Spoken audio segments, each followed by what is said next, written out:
is bottled water so popular?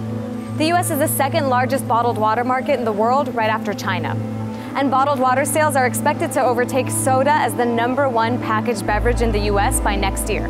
Companies like Nestle and Coca-Cola are betting big on the future of bottled water. They've spent fortunes on advertising to convince us that bottled water is the drink of choice for the sophisticated and the health conscious. Keep your body at its peak.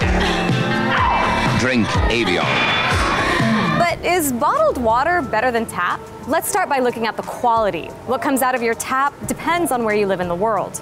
In the US, a test comparing tap water across the country to 103 different types of bottled water concluded that there's no assurance that bottled water is any safer than tap water.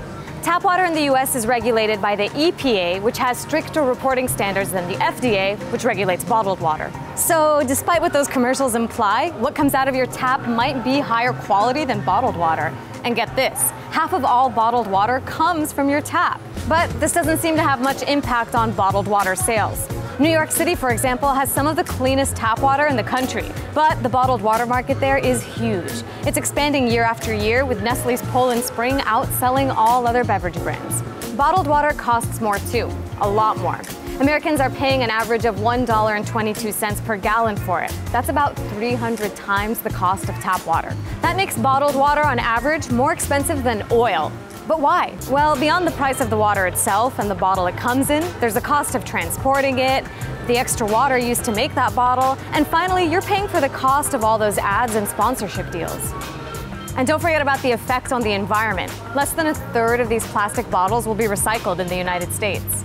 Most end up in landfills or floating in our oceans. And all that water has to come from somewhere.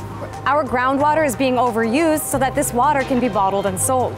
The oil used to produce and transport bottled water means huge amounts of CO2 are being pumped into the atmosphere. So we could all do the Earth a favor by carrying around a reusable bottle and filling it up at the tap. So think about it. If the bottled water industry really wanted to keep it real, those commercials would probably look more like this. The refreshing taste of bottled water. It's bad for you. It's bad for me. It's bad for almost everybody. Want more on water? Check out our Running Dry playlist.